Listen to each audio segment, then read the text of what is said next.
शिव महापुराण की जो कथा है, भगवान शंकर का जो संवाद है, भगवान शंकर को जो जानना है हमको, भगवान शंकर को जो पहचानना है हमको, ये हमको भगवान शिव के पास जाने का थोड़ा सा मार्ग बदल देता, थोड़ा सा पथ बदल देता।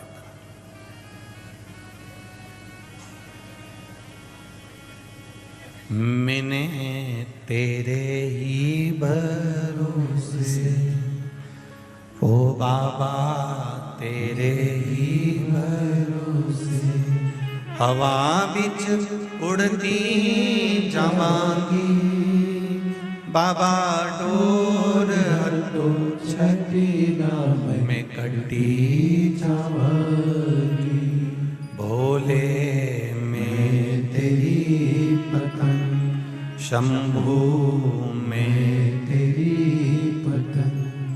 भगवान शिव की कथा कर रही है। जिस शिव महापुराण को अपन श्रवण करने के लिए बैठे हैं, 24,000 श्लोकों का एक अपार समुद्र है, और इन 24,000 श्लोक के अपार समुद्र में भगवान शंकर की उस अनूठी यात्रा में अपन सब सफर कर रहे हैं।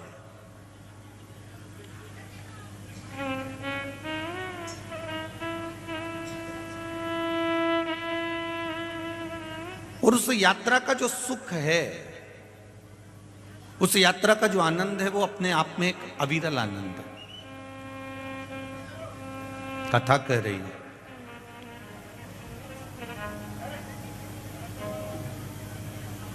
देवराज नाम का एक ब्राह्मण है जो अपने कर्म से वंचित है। वो अपने कर्म से वंचित रहा। ब्राह्मण कुल में जन्म लेने के बाद ब्राह्मण कर्म को नहीं कर पाया। ब्राह्मण कुल में जन्म लेने के बाद वो ब्राह्मण कर्म से वंचित रह गए। ये जरूरी नहीं है कि ब्राह्मण बनने के बाद आप कर्म कांड करें, ब्राह्मण बनने के बाद आप किसी मंदिर को संभालें, या ब्राह्मण बनने के बाद आप किसी मंदिर में पूजन अर्चना करें। ब्राह्मण बनने के बाद में ये जरूरी है कि हम बन सके उतना किसी ना किसी को अच्छा फल प्रदान करें, भगवत भजन प्रदान करें, राम नाम, कृष्ण नाम, शिव नाम प्रदान करें।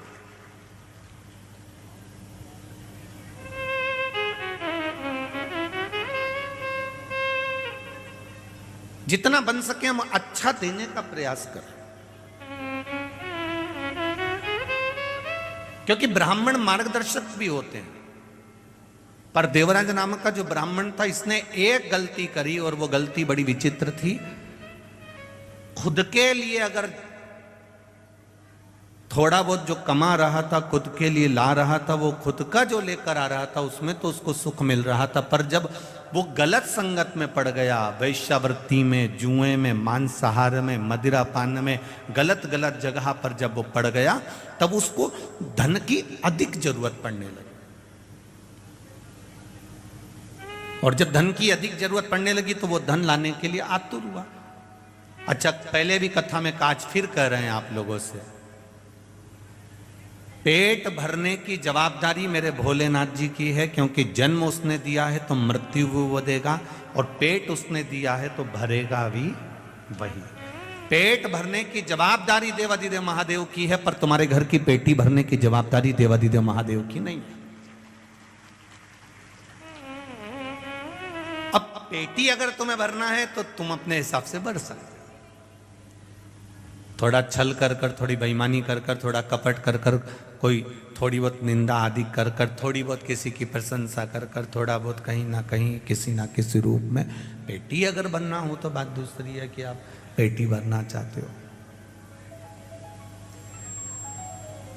पर पेट उसने दिया है तो भरने वाला भी वही है।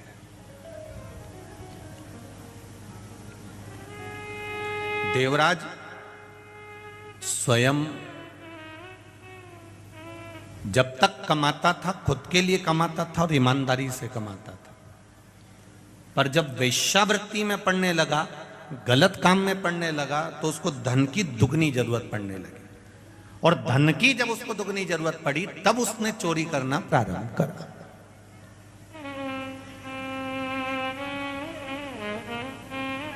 तब उसने चोरी करना प्रारंभ करा। अब वो चोरी कर रहा है, अब वो धन को चुरा कर ला रहा है, अब वो धन को कहीं गलत जगह से एकत्रित करने का प्रयास कर।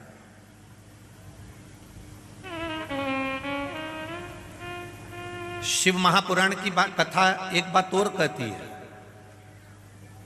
आपके भरण पोषण की जवाबदारी महादेव की है, तो आपकी संग में अगर आपकी धर्म पत्नी जुड़ी है तो उसकी भी जवाबदारी महादेव की है। बच्चे जुड़े हैं, बच्चों की भी जवाबदारी महादेव की है। माता पिता जुड़े हैं, माता पिता की जवाबदारी भी महादेव की है। पर इसके अलावा अगर आप फिर किसी अन्य नारी के चक्कर में अगर पड़ते हो, फिर कहीं तुम जुए में, कहीं मांसाहार में, कहीं मदिरा पान में, तो कहीं वैश्यावृत्ति में अगर आप फिर पड़ते हो, फिर जवाबदारी भोलेनाथ की खत्म हो जाती है। आपके बच्चे, आपका परिवार, आपकी पत्नी, आपके पुत्र और आपके माता पिता, बहन भाई, कुटुंब की जवाबदारी महादेव की है। पर तुम उस धन को गलत जगह पर लगाना प्रारंभ कर दिए। उसने दिया था पेट भरने के लिए, उसने दिया था बच्चों की शिक्षा के लिए, उसने दिया था। होते हैं कई लोग, अभी कहीं ना कहीं लोगों को कुछ गवर्नमेंट से या प्रशासन से कोई थोड़ा बहुत पैसा मिल जाता है। अब वो मिला था किसी काम के लिए और मालूम पड़े लगा दिया किसी दूसरे काम में। अब सरकार ने तो पैसा दिया था आपको कि इस कार्य में लगाना, अब तुमने लगा दिया दूसरे कार्य में। अब दूसरे कार्य में लगाया तो प्रशासन अगली बार आपको कुछ देगा क्या? अरे बोलो तो जम के नहीं देगा, क्योंकि उसको मालूम है कि इसको दिया था मैंने इस चीज के लिए और इसने लगा दिया दूसरी चीज में। अगली बार वो नहीं देगा। अब नेत्र काय के लिए दिए थे भगवान ने? वो भगवान भी प्रशासन से कम नहीं हो। काय के लिए दिए थे उसने? इन नेत्रों से क्या करना भगवान का? बोलो बोलो जम के बोलो, दर्शन करना। इन नेत्रों से दर्शन करिए, इन नेत्रों से पोथी पुराण पढ़िए, शिव महापुराण, रामायण, भागवत गीता, इसका स्मरण करिए। अब तुमने इस बार तो इस नेत्रों को भगवान में लगाया ही नहीं। अब पैसा दिया था मकान बनाने के लिए, पैसा दिया था खेती के लिए, पैसा दिया था, वो लोन लिया था मकान के लिए, और मालूम पड़े बैंक वाले बाद में आए तो मालूम पड़े ना तो मकान दिखा ना प्लाट दिखा, और वो लोन का पूरा पैसा खत्म कर दिया। अब बनाना था तुमको मकान, लेना था तुमको प्लाट, करना था काम, मिला था मकान के लिए, लगा दिया गलत जगह पर। गलत जगह पर लगाया, बर्बाद हो गए। बर्बाद हो गए तो अगली बार पर प्रशासन ने तुमको वो पैसा नहीं दिया। साहब अगली बार दिया था, इसने काम में नहीं लगाया, अगली बार दिया था, इसने सही जगह नहीं लगाया, तो अब की बार उसने देना बंद कर दिया, उसने देना बंद। बस यही शिव महापुराण की कथा कह रही है, यही भगवान शंकर का गुणगान कर रहा है। एक बार उसने देख लिया नेत्र देखकर कि इसने नेत्र सही जगह लगाया कि नहीं लगाया। अगर एक बार इसने नेत्र सही जगह नहीं लगाया, फिर अगली बार तुम तैयारी कर कर बैठो कि नेत्र। श्रवण दिया था कथा सुनने के लिए, एक बार दिया और सही नहीं गया। ये हाथ दिए थे भगवान की भक्ति करने के लिए, सेवा करने के लिए। कोई बुजुर्ग है, कोई गरीब है, कोई किसी रूप में तकलीफ में है, कहीं भजन हो रहा हो तो इससे सेवा करना, पर हाथ भी सेवा में नहीं लगे तो वो भी चलेगा। पांव दिए थे भगवत भजन के लिए। हमारे मालवा के संत श्री नागर जी महाराज बड़ा सुंदर कहते हैं, हाथ दिए रे तूने दाता बन के, कभी नहीं दान कियो, दयालु मैंने अवगुण बहुत कियो। पाँव दिए रे तूने दाता बन के, कभी नहीं तीरथ कियो, दयालु अवगुण बहुत, नेत्र दिए रे तूने दाता बन के, कभी नहीं दर्श कियो दयालु मैंने अवगुण बहुत कियो। फिर संसार सागर में आने के बाद मैंने करा क्या? जब इतना सुंदर शरीर दिया और शरीर का मैंने सदुपयोग नहीं करा, फिर संसार सागर में आकर मैंने किया क्या? तो संसार सागर में आने के बाद मैंने एक काम किया कि कोरा कोरा कागज काली काली शाही और 10 को 20 कियो दयालु मैंने अवगुण बहुत कियो। इस संसार सागर में आने के बाद में इस संसार सागर में आने के बाद मैंने केवल एक काम करा, 10 को 20 कैसे करा जाए उसको सोचा जाए, उसका विचार किया गया।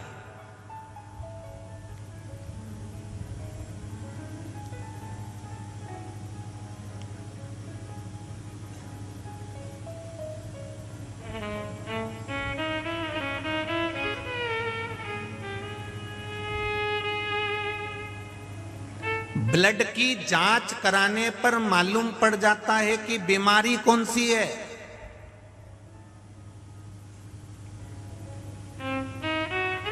और कथा कराने से मालूम पड़ जाता है कि भक्त कितने हैं।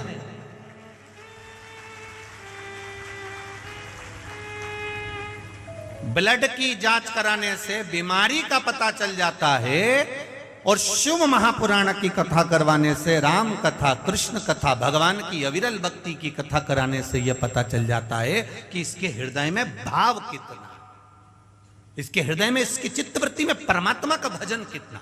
आपको दिखेगा।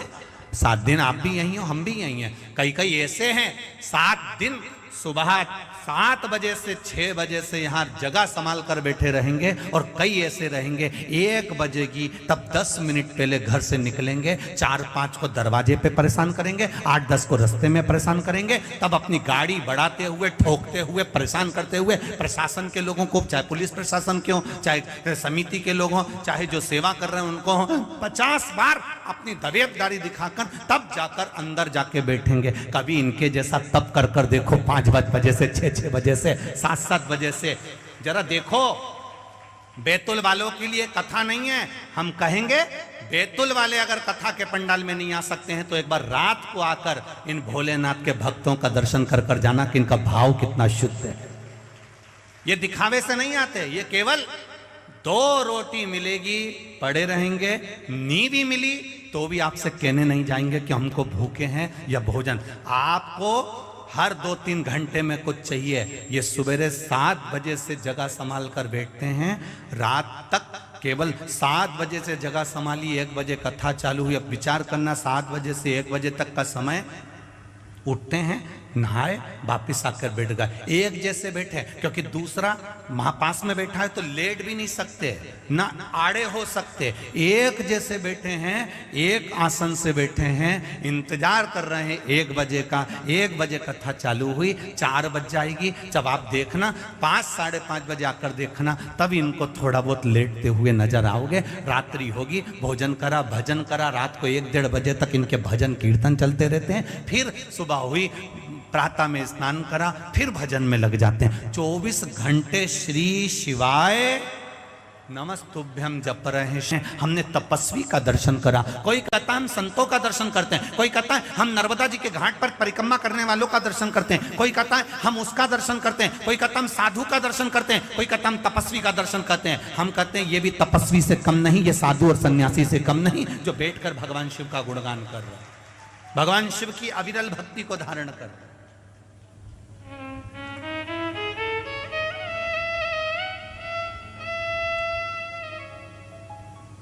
इतने बैठे हो लाखों में,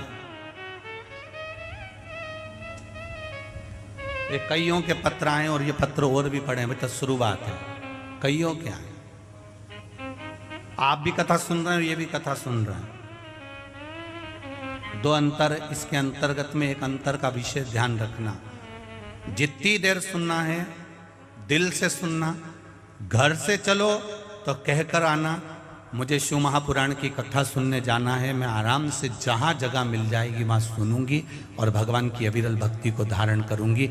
मुझे मालूम है 7 दिन अगर मैंने कथा का रसपान कर लिया तो मेरा महादेव मेरी जरूर सुनेगा, ये निश्चित है। मुझे कथा सुननी,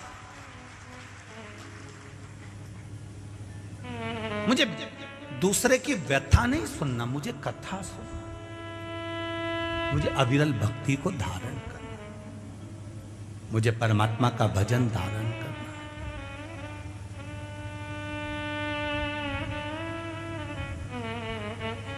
और जब तक वो नहीं चाहेगा तब तक आपको आनंद की अनुभूति नहीं हो सकती। कहीं कृपा, कहीं माँ ताप्ती की कृपा और कहीं माँ नर्मदा जी की कृपा और कहीं मेरे भोलेनाथ जी की करुणा हुई है तो बैतुल में ये शिव महापुराण की कथा मिली है, नहीं तो बाबा की कहीं योग संजोग। और वो भी कथा कोई आज की नहीं है, बैतुल की कथा की अभी इनको 1 साल में मिल गई और कथा की बुकिंग हो गई। आप पूछना इन परिवार से, 2 साल पहले की कथा बुकिंग है और 2 वर्ष पहले ये कथा बुक हुई थी, तब जाकर अब उस समय पर जो कथा का स्वरूप था उस हिसाब से इनने व्यवस्था के अनुसार चले। फिर कथा का स्वरूप बढ़ता गया, लाखों में भीड़ आने लगी, फिर व्यवस्था बढ़ी, तो धीरे धीरे धीरे धीरे धीरे धीरे कहीं कहीं शिव ने संभाल लिया, शंकर के रूप में पूरे बैतुल वासियों ने संभाल लिया और इस कथा का आनंद शिव कृपा से। शंकर भगवान की उदारता बिना नहीं हो सकता।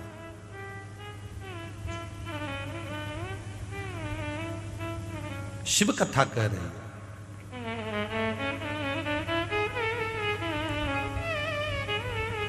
देवराज ब्राह्मण का पेट भरने का जवाबदारी भोलेनाथ जी की है, आपकी और हमारी पेट भरने की जवाबदारी भोलेनाथ जी की है। हमारे परिवार का भरण पोषण करने की जवाबदारी हमारे भोलेनाथ जी की है। पर तुम वेश्या का संग पकड़ लो और वेश्या को तुम यहां से ले जा कर देना चालू कर दो तो वो जवाबदारी मेरे भोलेनाथ जी की नहीं है। पूरा सुखमय तुम्हारा परिवार चल रहा है, अच्छे से तुम्हारे परिवार का गुजारा चल रहा है, और तुम्हारे परिवार के गुजारा चलते चलते जब तुम्हारे परिवार में कहीं ना कहीं धन के चक्कर में अगर द्वेष हो रहा है, धन के चक्कर में अगर लड़ाई हो रही है, क्लेश हो रहा है, समझ लेना कि परिवार का कोई व्यक्ति इस धन को जरूर कहीं गलत जगह पर लगाना चालू कर दिया। इसलिए मेरे महादेव ने देने से पहले अपने हाथ को रोक लिया। जरूर हमारा धन कहीं गलत जगह पर लग रहा है, और जिसके यहाँ धन आते जा रहा है, समझ लेना हमारे परिवार में सब लोग भजन करने वाले हैं, सब में प्रेम बहुत है, स्नेह बहुत है, इसलिए मालिक भी देने में कमी नहीं रख रहा। मेरा भोलेनाथ दे बहुत रहा।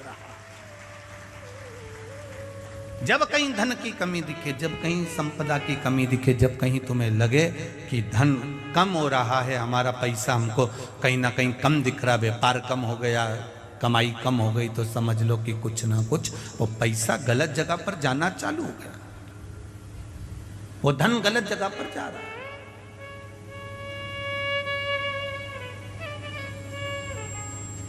पहचानो,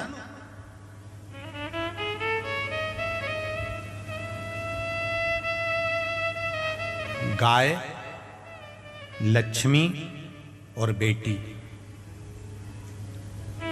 गौमाता,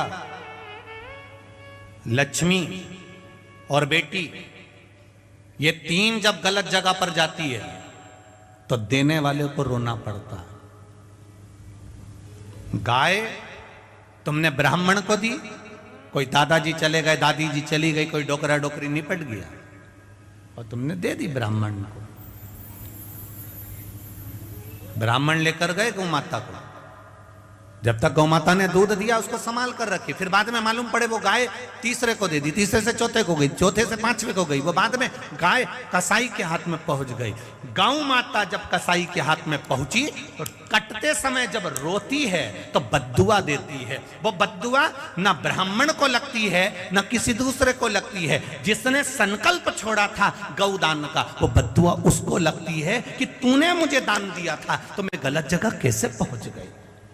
उसी तरह गौदान जिसने दिया उस दान करने वाले को रोना पड़ता है, और कन्यादान जिसने दिया, और बेटी अगर किसी गलत लड़के के चक्कर में फंस गई और तुमने कह दिया साहब हमने तो जमाई अच्छा देखा था और बेटी को दुख है, बेटी को कष्ट है, तो उसको भी रोना पड़ता। कन्या दान करने वाले को रोना पड़ता।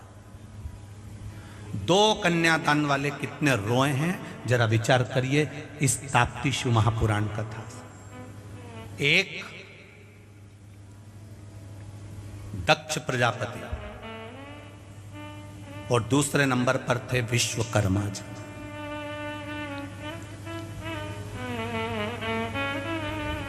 दो कन्यादान करने वाले कितने रोए, ये ताप्ती शिव महापुराण प्रारंभ हो गई यहां से।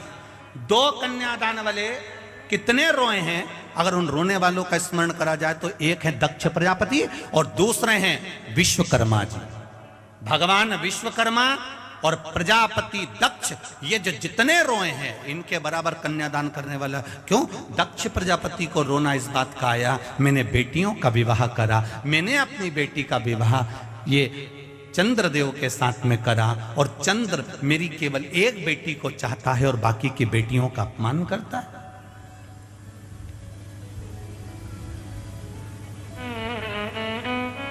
सारी बेटियां दक्ष प्रजापति के सामने आकर खड़ी हो गई। पिताजी, एक बेटी ने भी दक्ष प्रजापति से ये नहीं कहा कि हमको दुख है, बस बेटी आकर खड़ी हुई और दक्ष प्रजापति की आंख में आंसू भरे थे। एक बेटी और बाप का अटैचमेंट है, ये बेटी और बाप का हृदय है, ये बेटी और बाप का स्नेह है, ये बेटी और बाप का प्रेम है, ये बेटी और बाप का स्नेह। बाप अपनी बेटी का केवल चेहरा देखकर पहचान जाता है कि मेरी बेटी को क्या तकलीफ है। बेटा मां को प्रिय होता है और बेटी, जम के बोलो जरा, बाप को प्रिय होती है, पिता को प्रिय होती है, उसके पापा को प्रिय होती है कि मेरी बेटी है और मेरा पापा। पिता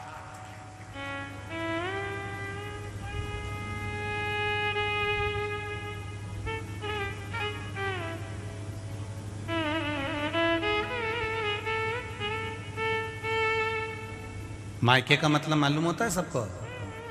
बोलो री बैतुल वाली जीजी, और जितने बैतुल के जीजा हैं वो भी बोल दो। मायके का मतलब मालूम है? जहां पर जाने पर माँ और माया दोनों मेरी हो वो मायका कहलाता है। मायके में जाने के बाद बेटी कह दे पापा ऐसा, तो पत्थर की वकील मेरी छोरी ने कहा अब तो ऐसा करूंगा ही सही, अब करूंगा ऐसा।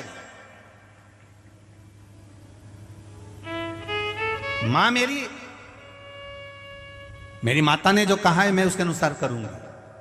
जहां पर मां और माया दोनों मेरी है वो मायका है। शादी हो गई, दूसरी जगह चली गई ससुराल, फिर भी जब वो मायके में आए तो उसको लगना चाहिए कि जीजी तुम्हारा ही है सब कुछ। अलमारी खोल दूं, साड़ी निकाल दूं, लो पहन लो। पर तुम्हारे अलमारी खोल दूं और साड़ी निकाल दूं पहन लो, ये तो बहुत दूर की बात हो गई रही मेरी बैतुल वालियों, बहुत दूर की हो गई। तुम्हारे कमरे में आकर अगर तुम्हारी ननन बैठ जाए तो भाभी का मुंह भगोना हो जाए, तुरंत भाभी का मुंह भगोना। ये जीजी में अक्ल नहीं है क्या? पत्नी ने अपने पति से कहा, भाभी ने अपने पति से कहा, तुम्हारी बहन में अक्ल नहीं है क्या रत्ती भर भी? जब देखो जब मेरे कमरे में आकर बैठ जाती है। भाई को कहना चाहिए ये सब उसका है। कुछ नहीं मांगा उसने। घर से जब गई थी, पिता ने कन्यादान में जो दे दिया, एक फ्रिज, 7,000 की अलमारी, वॉशिंग मशीन, मिक्सर भी ऐसा दिया जिसमें मूंगफली का दाना भी नहीं पिसाया।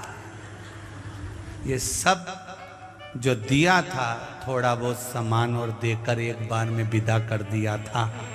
बस उस दिन लगा कि ये सब कुछ नहीं है। पर भाई को बोलना चाहिए कि तू बहन से इतना मत चिढ़, ये सब कुछ उसी का है। खुशी खुशी सब छोड़कर ससुराल चली गई, सब छोड़ गई।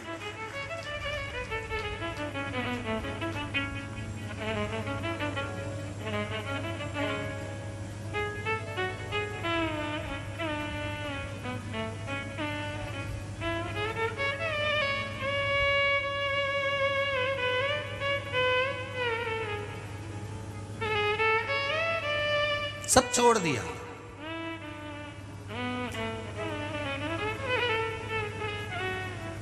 दक्ष प्रजापति को मालूम है मेरी बेटी को दुख क्या है, पर मेरी बेटियां मुंह से तो कहे कि मुझे तकलीफ ये है। विश्वकर्मा जी को मालूम है कि मेरी बेटी को संज्ञा को दुख क्या है, पर संज्ञा एक बार तो मुंह से कहे कि पिताजी दुख ही है।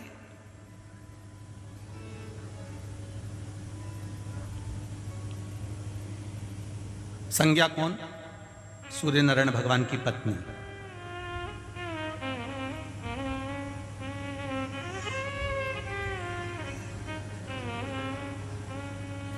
विश्वकर्मा जी को मालूम है मेरी बेटी संज्ञा को दुख है, और दक्ष प्रजापति को मालूम है कि मेरी बेटियों को दुख है, पर मुंह से कहे तो सही। कई बार बेटियां बोल नहीं पाती, और बेटियों को बोलना चाहिए, बेटियों को कह देना चाहिए।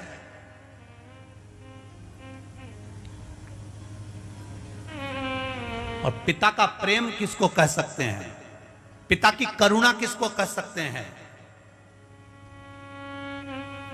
वो दिल्ली में जो श्रद्धा के 35 टुकड़े हुए, किसी को ज्ञात नहीं था, केवल एक पिता का दिल कचोट गया। और पिता ने सोचा बहुत दिन से श्रद्धा की खबर नहीं आई। पिता उसी समय दिल्ली पहुंच गया। फिर उसने ढूंढना चालू करा। जब कुछ हाथ नहीं लगा, तब फिर पुलिस प्रशासन के पास गया। तब जाकर खुलासा हुआ उस बाप के सामने कि बेटी के 35 टुकड़े हो गए। बाप और बेटी का अटैचमेंट किसको कहते हैं? बेटी और बाप का स्नेह किसको कहते हैं? बेटी की आंख में आंसू आते हैं और बाप पहचान जाता है कि मेरी बेटी क्यों रोई है। उसकी आंख में अश्रु कैसे आ गए, उसके नैनों में जल कैसा आ गया।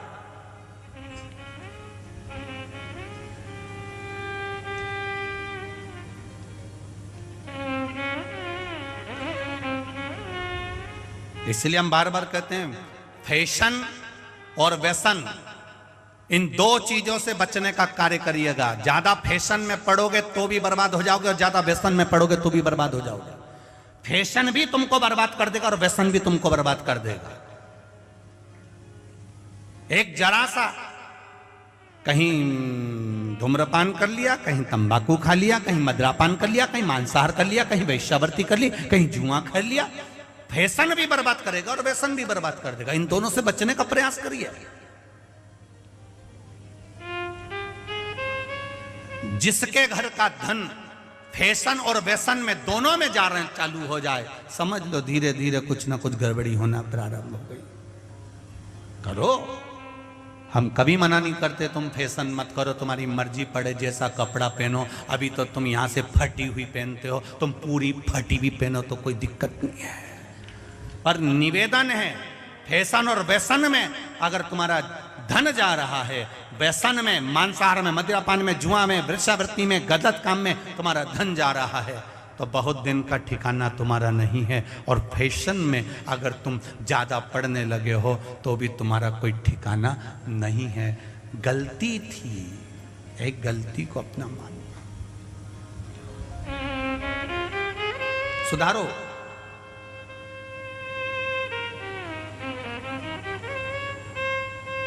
बहुत मर्यादा से हम लोग कथा कर रहे हैं, आज पहला दिन है इसलिए शांति से। हमें भी देखना पड़ता है कि भगोनी के चावल कैसे हैं।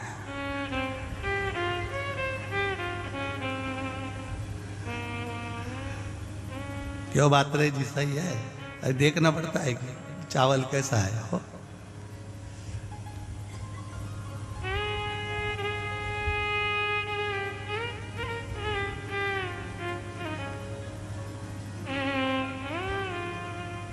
पर चावल जोरदार तो है, जब ये तो बैठने की जगह तक नहीं बची, सब खड़े हैं पीछे, ढेर लगे हुए अपार, इतना भीड़ है, सबका प्रेम।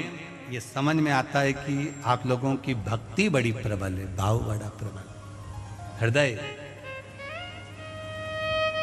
और जो भजन का बल है, यही बाबा की कृपा से आपका खूब आनंदमय रहना चाहिए। खूब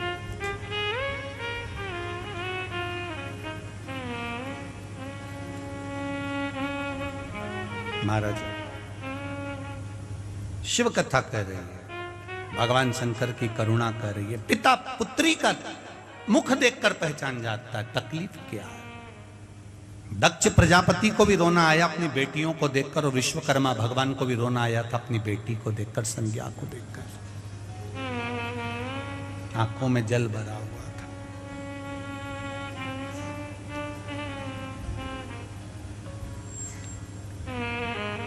नयन में जल भरा हुआ। दक्ष प्रजापति ने भी अपनी बेटियों से पूछ लिया था कि बात क्या है, कुछ बोलोगी तुम? 3 बार मेरे पास में सारी की सारी बेटियां आ चुकी हैं, मेरी पूरी कन्याएं आ चुकी हैं, पर तुम बोलती क्यों नहीं हो? हुआ क्या? चंद्र ने कुछ कहा तुमको? कुछ बोला तुमको? नहीं बोला। छोटा मोटा दुख होता है ना, तो ये भारत भूमि की जो मेरी बेटियां हैं, छोटे मोटे दुख को तो सहन कर लेती हैं, छोटी मोटी तकलीफ को सहन कर लेती हैं, छोटे मोटे कष्ट को सहन कर लेती हैं। भारत की बेटियां बोलती तब है जब अति हो जाती है, अति जब हो जाए तब भारत की बेटियां बोलना चालू करती हैं।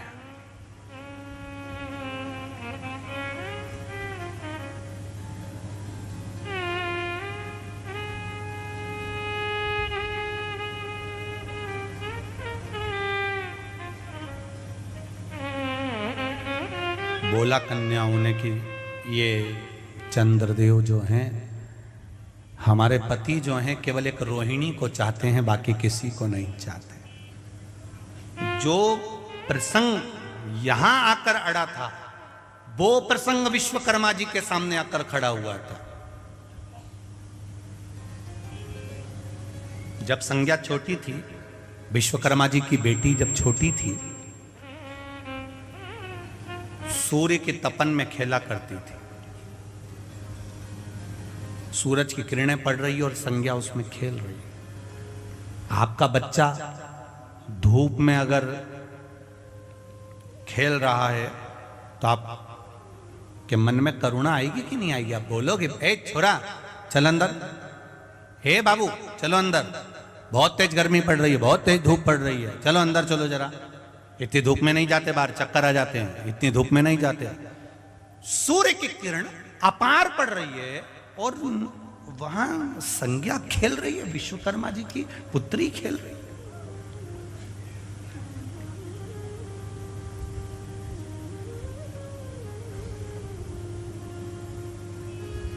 विश्वकर्मा जी की धर्मपत्नी ने आवाज लगाया, संज्ञा, ए संज्ञा इधर आओ। संज्ञा आने को तैयार नहीं, खेलती रही। तब विश्वकर्मा जी ने उसको पकड़कर अपने कक्ष में लेकर आए। विश्वकर्मा जी ने कहा, संज्ञा इतना तपन हो रहा है, इतना धूप पड़ रही है, इतनी गर्मी पड़ रही है, इतना सूर्य की किरणें पड़ रही है, और तुम उस सूर्य की किरणों में खेल रही हो। विश्वकर्मा जी ने अपनी धर्मपत्नी से कहा, मुझे लगता है हमारी बेटी को सूर्य की किरणें अच्छी लगती है, इसलिए तपतपाती हुई किरणों में, सूर्य की तपतपाती हुई किरण के अंतर्गत धूप में हमारी बेटी चली जाती।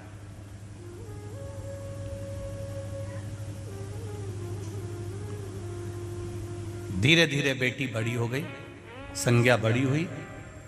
जब संज्ञा बड़ी हुई तब उनका विवाह का मन में भाव आया।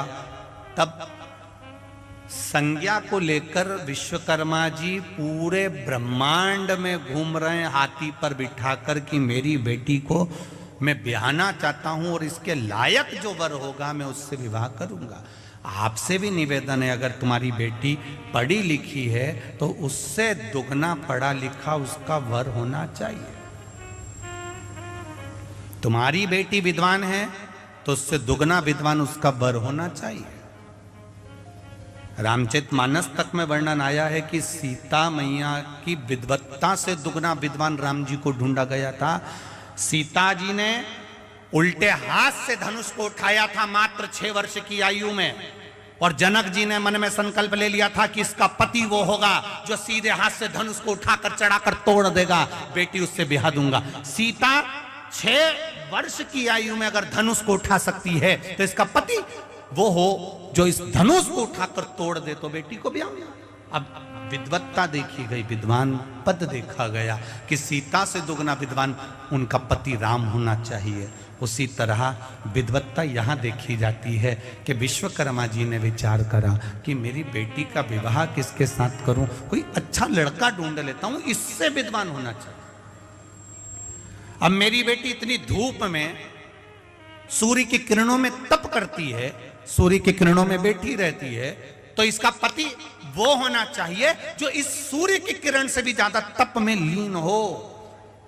तब हाथी पर बिठाकर विश्वकर्मा जी अपनी बेटी को लेकर गए, और जब विश्वकर्मा जी हाथी पर बिठाकर अपनी बेटी को लेकर जाते हैं और हाथी पर बिठाकर बेटी को लेकर सब जगह पर गए, जाने के बाद अंत में सूर्य देवता के पास में गए। तब संज्ञा ने सूर्य को देखा और सूर्य ने संज्ञा को देखा। तब सूर्य देवता ने कह दिया कि मैं आपकी बेटी से विवाह करना चाहता हूं।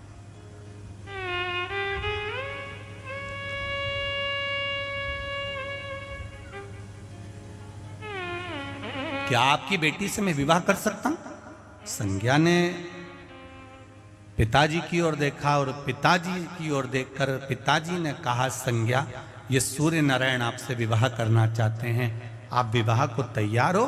संज्ञा कहती है, मेरे पिता ने मुझे पाल पोस कर बड़ा करा, मेरे पिता ने मुझे आज इतनी उम्र दी है, मेरे पिता ने मुझे अपनी गोदी में बिठाकर मुझे रोटी का निवाला खिलाया है, मेरे पिता ने मुझे वस्त्र आभूषण से सजाया है, मेरे पिता ने मुझे विद्याध्ययन कराया है, मेरे पिता विश्वकर्मा जहां चाहें बेटी का विवाह कर सकते हैं, मैं मना नहीं करूंगी। ये संज्ञा के शब्द आपकी भी जिंदगी में आना चाहिए। हम पहले भी कथा में कहे, आज फिर कहते हैं, केवल एक बेटी ऐसी होती है जो पिता को स्वर्ग पहुंचा सकती है, एक बेटी ही ऐसी होती है जो पिता को 94 तरह के नरक में डाल सकती है। जिस पिता के घर में बेटी का जन्म होता है, जिस घर में बेटी जन्म लेती है, वो बेटी अपने पिता को कन्यादान का मौका अवश्य दे। कन्यादान एक ऐसा दान होता है कि माता और पिता 94 नरक में ना पड़कर सीधे बैकुंठ में चले जाते हैं, केवल एक कन्यादान करने पर, केवल एक कन्यादान करने पर। और जिस पिता की बेटी अपने पिता को कन्यादान का मौका नहीं देती और जो उसके मन में आता है कि नहीं मैं तो पढ़ती थी, मैं एजुकेटेड, मैंने तो इतनी पढ़ाई करी, मैंने तो कोई ऐसे ही, मैं अच्छी नौकरी करती हूँ तो मैं उसको ज़्यादा चाहती हूँ और मैं पिता के अनुसार शादी नहीं करूँगी, मैं तो उससे करूँगी। और पिता ने समझाया वो अच्छा नहीं है। देख, हाथी के दांत दिखावे के अलग होते हैं और अंदर के चबाने के, बोलो बोलो रे बैतुल वालों, अलग होते हैं। दिखावे का दांत अलग होता है और चबाने का दांत अलग होता है। ऐसे कई लोग हैं जो तुम्हारे सामने आएंगे, गाड़ी का हॉर्न बजाएंगे, तुमको गाड़ी पे बिठाएंगे, चाउमीन खिलाने ले जाएंगे, पानी पता से खिलाने ले जाएंगे, होटल ले जाएंगे। ईमानदारी से देखा जाए तो गाड़ी भी इनकी नहीं होती और पेट्रोल भी इनका नहीं होता, वो तो सुधरने आ जाती है तो लेकर चले। वो तो सुधरने आई थी तो इन्होंने कहा चलो 2 मिनट उसी को घुमा लाऊं, बेवकूफ बनाऊंगा, गाड़ी दिखाऊंगा, चाउमीन खिलाऊंगा और किसी को अपना बना लूंगा और थोड़े दिन बाद ऐसे 35 टुकड़े दिल्ली में होगा। ऐसे ही अब इसमें चतुरता तुम्हारी होना चाहिए। चाउमीन खा लो, मना नहीं, पर शादी तो मेरा पिता कहेगा उसी से करूंगी। कन्यादान का मौका मैं अपने पापा को दूंगी, कन्यादान का मौका मेरे अपने बाबुल को, अपने पिता को दूंगी। ये अपने भीतर का संकल्प होना चाहिए, अपने भीतर का एक संकल्प जागृत होना चाहिए कि मैं कन्यादान का मौका मेरे पिता को दूंगी। मेरा भाई भले मेरे माँ बाप की सेवा करे चाहे नहीं करे, भाई जीते जी माँ बाप को सेवा करके बैकुंठ भेजे ना भेजे, मेरा भाई पिंडदान करे ना करे, मेरा भाई कुछ दान दे ना दे, पर मैं जीते जी अपने पिता के सामने बैठकर मेरा बाबुल मेरा कन्यादान करेगा। जिस दिन कन्यादान बेटी का होता है उस दिन बेटी पिता को बैकुंठ भेज देती है। फिर हमारा सनातन धर्म, हमारा हिंदू धर्म, हमारा सनातन धर्म कहता है कि पहले के जमाने में पिता और माता तीर्थ भी जब जाते थे, जब कन्या की, अरे बोलो बोलो जरा, शादी कर देते थे। उसका मतलब ये होता था तीर्थ जाने का कि मतलब अब बेटी का ब्याह हो गया, अब अपन तो चलो बैकुंठ चले, अब अपने को कोई मतलब नहीं, बस बेटी का ब्याह। तो छोरा हुन भिनक जाते थे। ये जो बेटे होते थे ना, ये बहुत बुरा लगता था इनको, बेटी का कन्यादान हो गया और तुम तीर्थ चल दिया। तुम कहते हो बेटी की शादी हो जाए और तीर्थ हो गया। हाँ, हम क्या ताप्ती में भेकिया है? हम भी तो है। पिता और माता को भी मालूम है बेटी की शादी हो गई तो समझ लो तीर्थ हो गया, और बेटा की शादी हो गई और जगदम्बा घर में आ गई तो बैकुंठ जैसा घर भी सुबह शाम देवी की आरती की आवाज आएगी। सुबह शाम एक ही आरती चलेगी, अम्बे तू है जगदम्बे काली, जय हो बेतुल।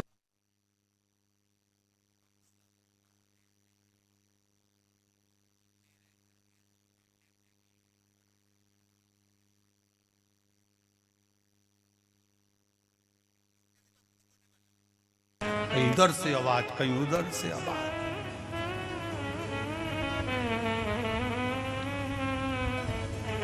सास और बहू की जब लड़ाई होती है वास्तव में बहुत आनंद की लड़ाई होती है, बहुत आनंद की होती है। कभी कभी उनको तुम देखना, इधर से कमरे में से सास निकल कर, मैंने तेरे से पहले किया था, फिर इतने में बहू चिल्लाती आएगी, मैं तो अपना मायके जा रही, तुम्हारे से परेशान हो गई। इतने में पति उधर से कहेगा,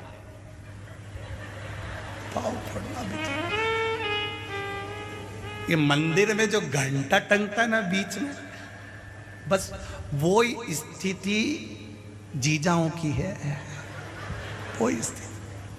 बेचारा ये कुछ बोले तो घंटा बजे, ये कुछ बोले तो घंटा बजे, परेशान।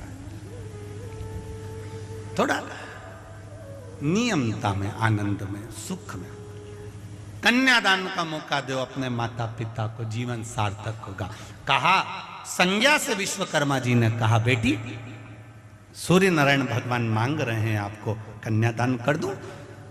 संज्ञा ने कहा जहां मेरा पिता चाहे वहां कन्यादान करो। सूर्य देवता ने कहा संज्ञा मैं शादी तो तुमसे करना चाहता हूं, विश्वकर्मा जी भी राजी हैं, आप भी राजी हो, पर एक बात कहना चाहता हूं, मेरे तप को क्या तुम सहन कर सकती हो?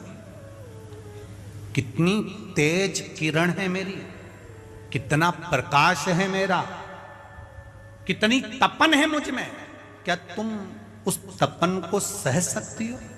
संज्ञा ने कहा, जिस घर के संस्कार अच्छे होते हैं उस घर में बेटी ये सीख कर जाती है कि अगर ससुराल में दुख भी मिलेगा तो थोड़ा सहन करना है, दौड़ दौड़ कर मायके नहीं आना है। ये संस्कार बोलते हैं, ये संस्कार कहते हैं।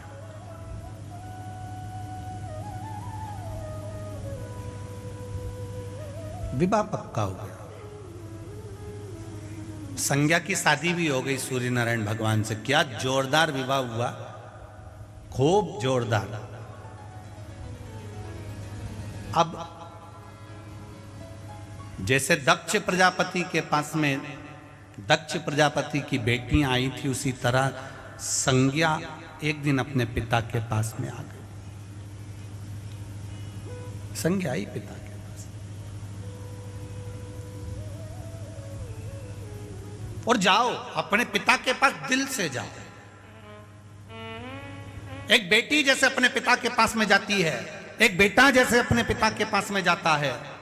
शिव महापुराण की कथा कहती है, संसार का प्रत्येक मनुष्य शिव को पिता मानकर उसके पास में जाया करे और अपने दिल की बात अपने देवाधिदेव महादेव से कहा करे। अपने दिल की बात है।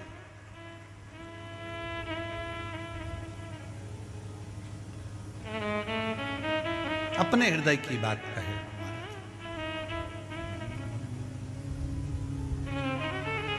के लिए, संपूर्ण ब्रह्मांड के लिए शिव जी पर चढ़ाया गया एक लोटे का जो महत्व है वो जीवन का सुख है, जीवन का एक आनंद है। भक्ति करो, भजन करो, स्मरण करो, भगवान पर आश्रित होकर करो। पाप करो तो ये सोच कर करना, जब जब तुम्हारा मन पड़े ना पाप करने का, तो एक बार किसी धोबी का घर देखिए ना। धोबी के घर में क्या होता, कपड़े को कूटते, कूटते कि नहीं कूटते। धोबी बराबर दुनिया में कोई गुरु नहीं हो सकता। कितना ज्ञान देता है उसके बराबर दुनिया में कोई ज्ञान नहीं दे सकता, जितना हमें धोबी से ज्ञान प्राप्त होता है। वो तो कहीं कहीं के लोगों ने कहीं इस जात के व्यक्ति को, कहीं उस जात के व्यक्ति को या समाज के व्यक्ति को छोटा बता दिया, पर हमारा शास्त्र कभी किसी समाज को, किसी वर्ण को, किसी धर्म को, हमारा समाज कभी छोटा नहीं बताता। हमारा सनातन धर्म कभी छोटा नहीं बताता। यहां तक हमारा शास्त्र कहता है, गुरु धोबी शिष्य कपड़ा, साबुन सिरजनहार, और सत्संग शिला से धोइए, निक से रंग अपार। यहां तक कहा है गुरु धोबी के समान होना चाहिए। जब जब पाप करने का मन में भाव जागृत हो, धोबी के घर जाइए, धोबी के द्वार जाइए, धोबी जिस घाट पर कपड़ा धोता हो वहां जाइए और जाकर देखना धोबी कैसे कपड़े को धोता है। क्यों धोता है? क्योंकि कपड़ा गंदा हो गया, इसलिए उसको साफ करने के लिए धोबी ने उसको सर्फ में भिगो कर रखा, गरम गरम भट्टी में उसको पकाया, निकाला, फिर कूटना चालू करा, फिर पानी में डाला, फिर कूटा, फिर बाल्टी में पटका, साबुन में पटका, सर्फ में पटका, तो भी नहीं हुआ तो मोगरी लाया, वो लकड़ी की, हत्था पकड़ कर फिर कूटा उसको, तो भी नहीं हुआ। फिर उस पर रगड़ दिया कुछ सामान जिससे वो साफ हो जाए, क्लीन हो जाए, एकदम क्लीन हो जाए, एकदम साफ हो जाए। फिर उसको रगड़ा, फिर पटका पानी, फिर साबुन में गलाया, भट्टी में गरम किया, तब पचीट के आखिर गंदे कपड़े को उसने साफ कर दिया। पाप करो तो तुम भी याद रखना कि ऊपर भी एक धोबी घाट लगा है,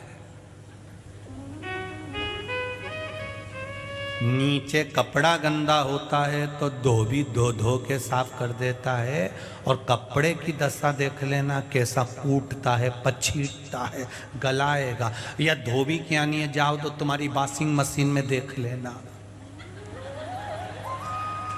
वॉशिंग मशीन सरफ डाल डाल के तुम्हें हिलाते ही रहेंगे, हिलाते ही रहेंगे, हिलाते ही रहेंगे। फिर देखेंगे साफ नहीं हुआ तो बाथरूम में ले जाके फिर पछीटेंगे, फिर वापस वॉशिंग मशीन में ले जाकर फिर हिलाते डालेंगे। फिर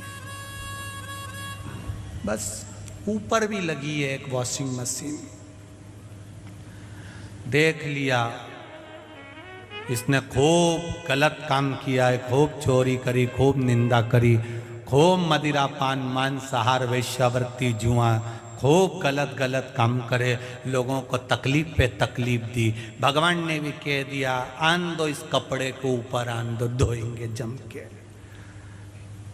अलग अलग बाल्टी में धोया, इसलिए शास्त्र कहता 94 तरह के नरक हैं, हर बाल्टी में अलग तरह का सरफ गलाया, अलग अलग सरफों में डाल डाल के धोया गया। जब पाप करो, जब गलत काम करो, जब तुम गलत काम के लिए जाओ तो सोच लेना कि धुलना कितना है। कपड़ा अगर गंदा हो गया तो धो भी धोएगा, और अगर ये शरीर, ये चित्त, ये आत्मा, ये मन गंदा हो गया तो फिर वो परमात्मा धोएगा, वो भी। समझ लो, समझो जरा।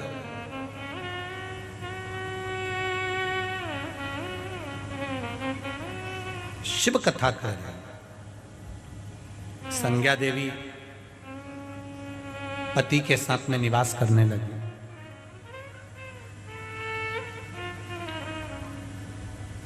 रह रही हैं पति के साथ। जिस समय संज्ञा देवी का विवाह हुआ था,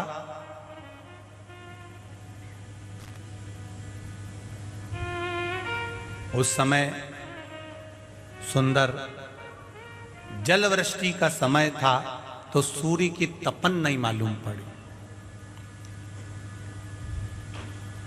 सूर्य की तपन नहीं मालूम।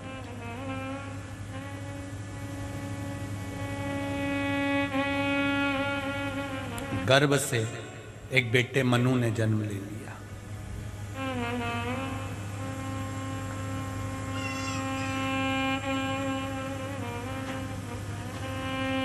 संज्ञा देवी का दूसरा गर्भ था,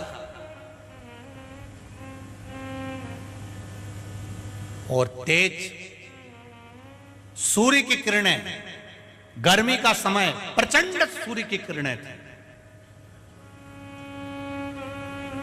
आवाज लगाया सूर्य नारायण भगवान ने, संज्ञा, ओ संज्ञा, संज्ञा, ओ संज्ञा। आवाज लगाया सूर्य नारायण भगवान ने। संज्ञा देवी पति के पास आना चाहती है, पर सूर्य की किरण इतनी प्रबल थी कि संज्ञा की आंखें बंद होने लगी। पति को क्रोध आया, अभी तुम हमारे नजदीक में थी और आज हम आपको बुला रहे हैं और आपके नेत्र बंद है। संज्ञा, आप अपने पति से नेत्र तक नहीं मिला पा रही है।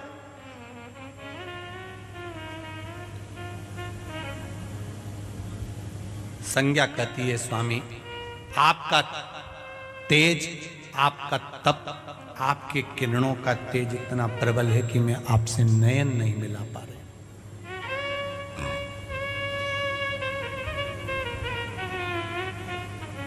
भगवान के सामने संज्ञा देवी ने अपने दोनों नेत्रों को हाथों से ढक रखा है।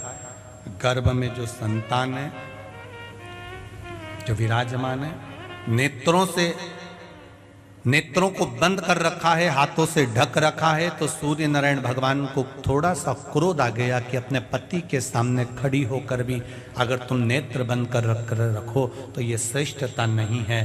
तुम्हारी जो संतान होगी संज्ञा देवी,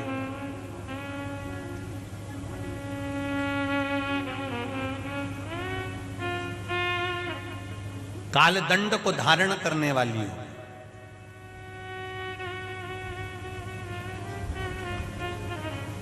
दो संतान संज्ञा देवी के गर्भ से उस समय पर प्रकट हुई, एक यम, दूसरी यमुना। एक यम, दूसरी यमुना। मनु पहले हो चुके हैं। अब इतना तेज बल भगवान का देखकर संज्ञा भगवान विश्वकर्मा जी के पास में चली गई। ये कथा, भगवान शिव के हाथ में जो त्रिशूल रहता है, दुनिया के लोग जानते हैं कि शिव जी के हाथ में त्रिशूल है, पर दुनिया के लोगों को यह नहीं मालूम कि यह त्रिशूल आया कहां से है।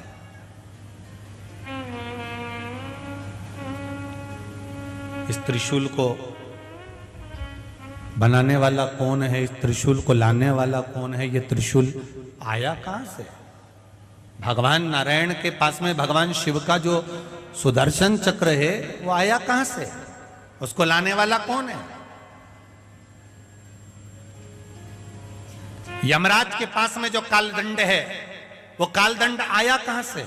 उसको लाने वाला कौन है? संज्ञा देवी दौड़ती हुई अपने पिता के पास में आ गई। पिताजी पिताजी पिताजी।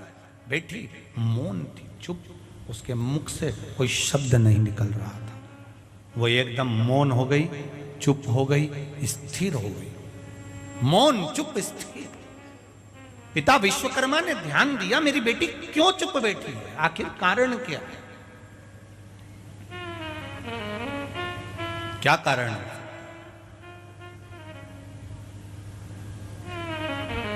शरीर पर चोट लगे तो वो नजर आ सकती है, पर मन में, आत्मा को जब चोट लगती है तो वो नजर नहीं आती, वो अंदर से घात करती जाती है, घात कर रही है। बाहर की चोट देख सकते हो पर भीतर की चोट नहीं देख सकते। यहां पर कई लोग ऐसे बैठे हुए हैं, कई लोग कहते हैं कि शिव पुराण सुनने आए। हम कहने शिव पुराण सुनने नहीं आए, भीतर से कोई घात लगा होगा, अंदर से कोई टूटा होगा, तो शंकर भगवान की कथा में जाकर बैठा होगा, शिव पे भरोसा कर कर कि मैं कथा सुनूंगा, मेरे भीतर की चोट समाप्त हो जाएगी, मेरे भीतर का कोई सुख मुझे प्राप्त हो जाएगा। ये भीतर का भाव है।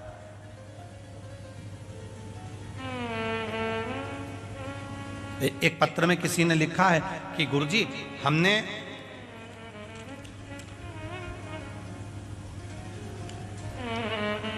बिमला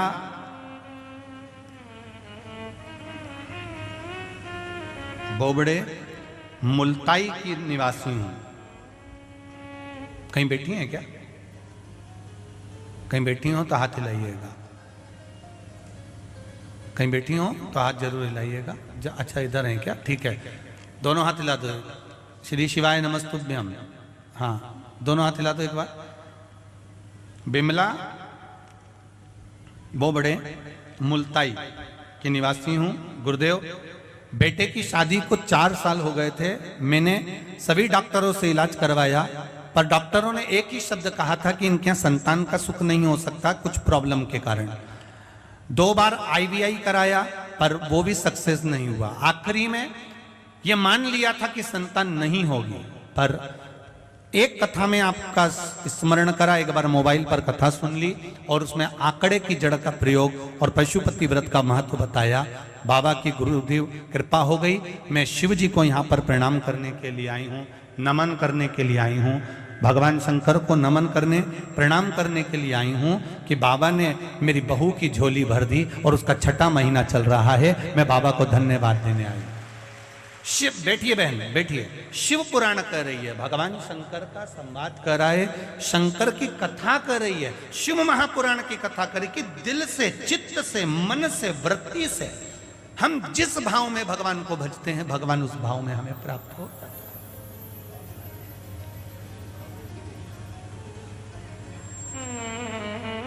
आप मौन होकर भी अगर भगवान की भक्ति में बैठे हैं तो कई लोग ऐसे आते हैं शिव कथा में, शिव पुराण में, कि ये बाहर का घाव तो दिख सकता है पर भीतर का घाव नहीं दिखता। वो किस भाव से आया, कैसे आया है, क्यों बैठा है शिव पुराण में आकर, भगवान की भक्ति को कैसे धारण कर रहा है, किस लिए पहुंचा है। आप में भी कई लोग ऐसे होंगे जो भगवान शिव से कुछ ना कुछ मन से कहने के लिए आए होंगे कि बाबा सब दुख काटो हमारा, ओ भोला सब दुख का दिल से कुछ ना कुछ कहने के लिए आए।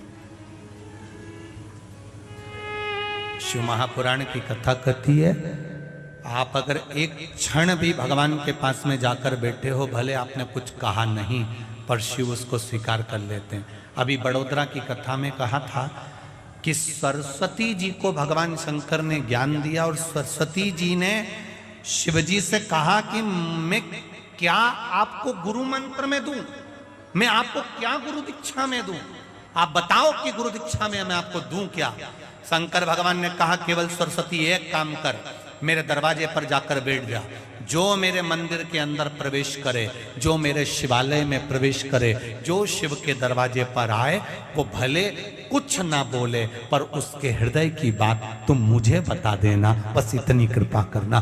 आप जाकर बैठे हो, शिव को मालूम है कि क्यों आए, क्यों पहुंचे, किस लिए आया। झोली ही मेरी तंग है, तेरे यहाँ कमी नहीं, तेरी कृपा से हूँ यहाँ। ये तेरी दया, ये तेरी उदारता, ये तेरी कृपा है, ये तेरी करुणा है। समय समय पर शुगर और बीपी दोनों टेस्ट कराते रहना चाहिए, उसी तरह समय समय पर शिव महापुराण में आते रहना चाहिए। शुगर और बीपी समय समय पर टेस्ट कराते रहोगे तो तुम्हारा स्वास्थ्य का तुमको स्मरण रहेगा। समय समय पर शिव महापुराण में आते रहोगे तो तुम्हें भी परमात्मा के द्वार जाने का स्मरण बना रहेगा कि मुझे उस परमात्मा से मिलना है, मुझे उसके करीब जाना है, मुझे उसके नजदीक जाना है, उसके पास तक पहुंचना।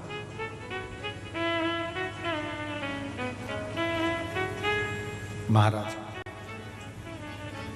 संज्ञा आई, विश्वकर्मा जी के पास में पहुंची, पिताजी ने देखा संज्ञा कुछ नहीं बोल रही है, चुप है, मौन। घर का बेटा बेटी अगर मौन है, घर के माता पिता अगर मौन है, घर के भैया भाभी अगर मौन है, घर के ननन नंदोई अगर मौन है, घर का कोई व्यक्ति सास ससुर अगर मौन है, तो दूसरे को पूछ लेना चाहिए, आप चुप क्यों दिख रही हो मम्मी, माँ क्या बात है, आज आप मौन हो, पिताजी आज आप बोल नहीं रहे, भैया आज आपके मुख पर वाणी नहीं, शब्द नहीं, दीदी आज क्या बात है जो आप मौन हो, क्या हुआ जो आपको ऐसा लग रहा है कि आप चुप बैठे हुए, कारण क्या है, कारण को तो बताओ। अच्छा कथा में कोई मौन होकर बैठा है तो यहां मत पूछना कि क्यों चुप बैठी है, नहीं तो तुम यहीं चालू हो जाओ, यहां तो चुप ही रहो तो अच्छा है।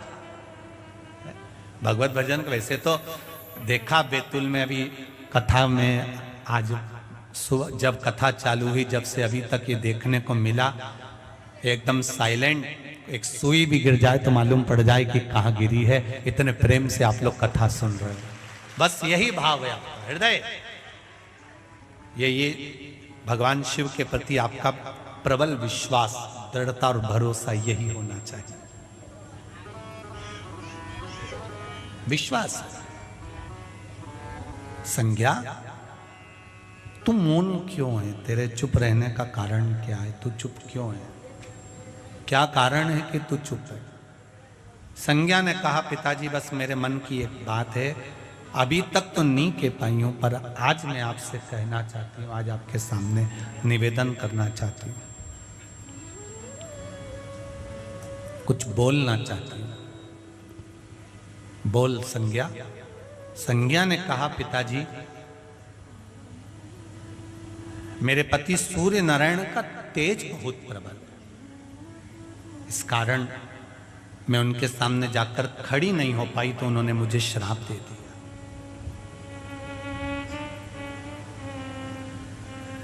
पति और पत्नी इन दोनों से एक निवेदन है, तुम झगड़ा बहुत करो, पर मुख से कभी ऐसा शब्द मत बोल जाना कि वो शब्द तुम्हारे मरते दम तक वो शब्द तुम्हारे हृदय से बाहर ही ना निकले।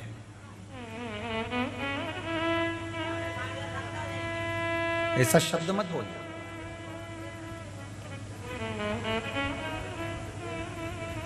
शनि महाराज की धर्म पत्नी ने और शनि महाराज के बीच में जो झगड़ा हुआ, एक शब्द शनि महाराज की धर्म पत्नी के मुख से ऐसा निकल गया कि शनि महाराज की धर्म पत्नी को भी रोना पड़ा उस केवल एक शब्द के पीछे। सुन लेना जरा बेतुल की जीजियों और जी जाओ, अच्छे से सुन लीजिएगा जरा। एक शब्द, पति और पत्नी में झगड़ा हो मना नहीं, लड़ाई हो मना नहीं, आप शब्द बोले मना नहीं, पर ऐसा कोई शब्द मत बोल जाना कि वो जिंदगी भर हृदय से निकले। ऐसा शब्द कभी मत बोलना जिंदगी में कि वो शब्द बाहर ही नहीं निकलता। बार बार लेकर याद आ जाए कि मेरी पत्नी ने मुझको ये बोला था, मेरे पति ने मुझे ये बोला था, आखिरी तक भी वो शब्द याद आ जाते हैं कि वो जब जब यार लड़ाई होती है तब तब वो शब्द निकल जाता है। लड़ाई हुई और वो शब्द निकल आया, मेरे को सब मालूम है तुमने पहले क्या बोला, मेरे से तो बोलना ही मत ही, वो शब्द बार बार याद आता है। ऐसा कोई शब्द अपनी जिंदगी में सामने ना आ जाए। शनि महाराज की धर्म पत्नी ने केवल एक शब्द कह दिया था, तुमने मुझे अच्छे से देखा नहीं, मैं श्राप देती हूं शनि महाराज आपको। आप अगर अपनी पत्नी को सही से नहीं देख पाए तो मैं तुम्हें श्राप देती हूं कि तुम्हारी दृष्टि का दोष हो जाए, तुम जिस पर दृष्टि दो वो नष्ट हो जाए। अब बताओ, शनि महाराज को ऐसा श्राप दिया, ऐसा श्राप दिया कि शनि महाराज के सामने भी अब उसकी पत्नी भी खुद नहीं पहुंच सकती थी। बोलो सही है कि गलत है? अब उन्हें क्या श्राप दिया कि तुम्हारी दृष्टि जिस पे पड़े वो नष्ट हो जाए, बर्बाद हो जाए, तुम्हारी दृष्टि कुदृष्टि हो जाए, ये श्राप। अब पत्नी जब शनि महाराज के सामने जाती थी, शनि महाराज नीचे दृष्टि कर लेते थे। पूछ लिया पत्नी ने, तुम मुझे देख के नीचे दृष्टि क्यों करते हो? पति ने कहा, सब तेरा ही दिया हुआ है, सब तेरा दिया।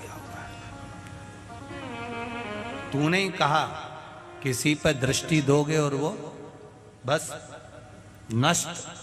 अब अगर मैं तेरे पर दृष्टि दे दूं तो तू मेरी पत्नी और नष्ट हो जाए मेरे कारण, तो मेरा दिल दुखेगा, इसलिए नीचे दृष्टि कर लूं तो ही अच्छा है।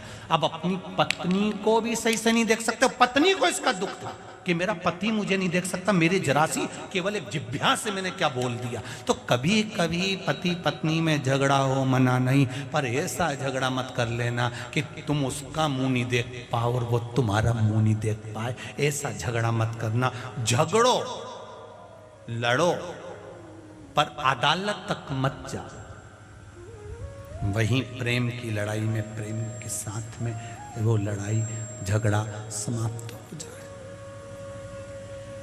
प्रेम की लड़ाई में समाप्त हो जाए।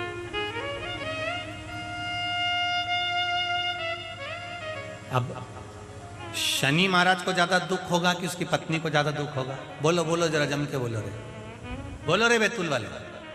शनि महाराज को ज्यादा दुख है कि उनकी पत्नी को ज्यादा दुख है? पत्नी को ज्यादा दुख है ना कि मैंने क्या बोल दिया, कैसा शब्द कह दिया, कितना बड़ा श्राप दे दिया, कैसे शब्द कह दिए। अब मैं भी अपने पति के सामने नहीं जा सकती, खड़ी नहीं हो सकती। वाणी ऐसी बोलिए जो मन का आपा खोए, और आज के जमाने में वाणी ऐसी बोलिए जो जम के झगड़ा होए, और उससे मत बोलिए जो तुमसे तगड़ा होए।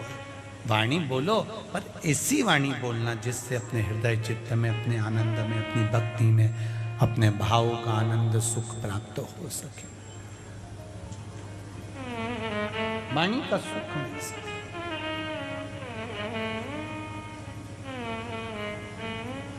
महाराज शिव कथा कर रहे, भगवान शंकर का गुणगान कर रहा। पिताजी, मेरे पति सूर्य नारायण का तेज बड़ा प्रबल,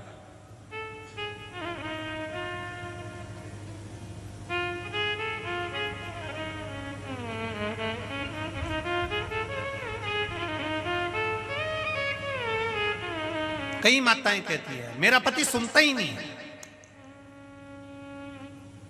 अब हमारे पास ना तो कोई बेल है, ना कोई हमारे पास भभूति है, और ना हम तंत्र जानते ना मंत्र जानते।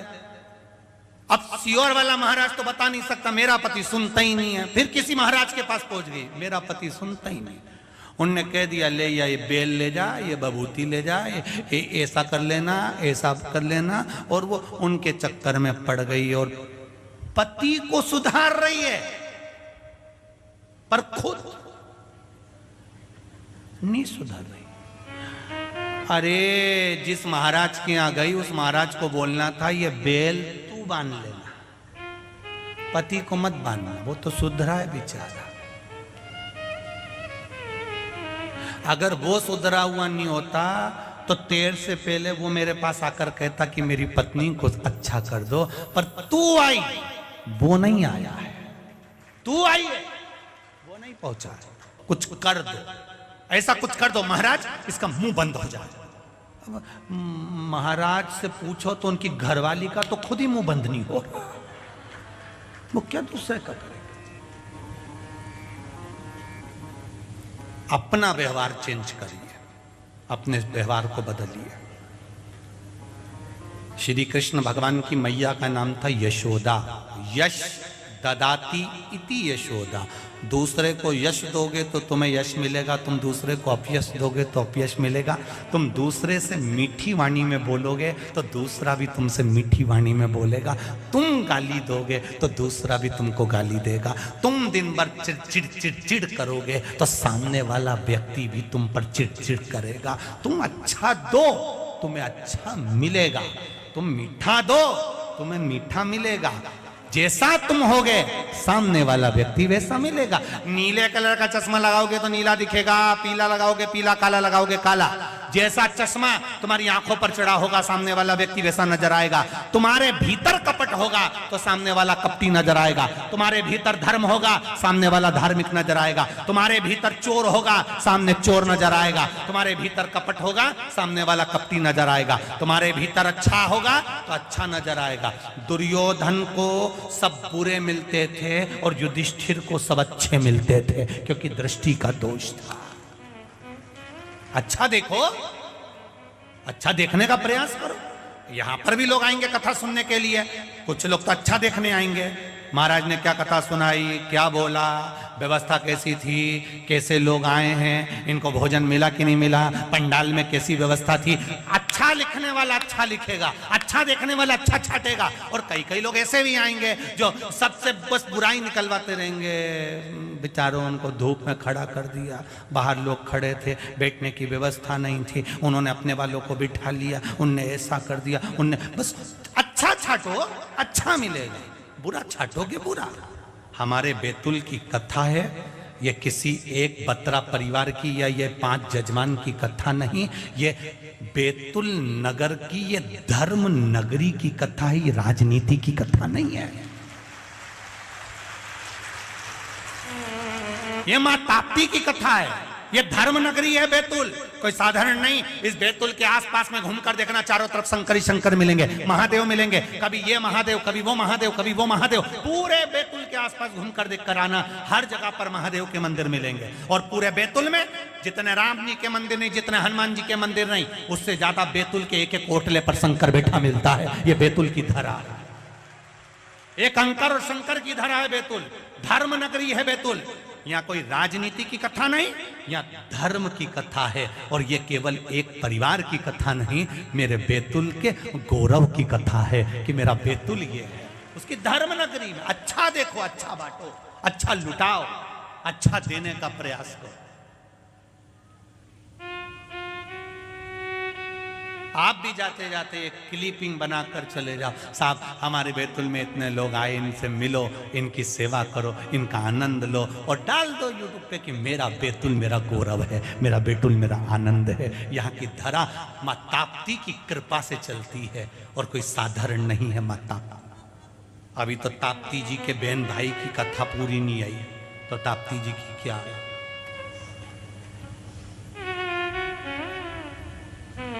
और माता ताप्ती को तो जान दो, ताप्ती जी के पति की ही केवल कथा सुन लोगी तो तुम्हारी जिंदगी सवर जाएगी।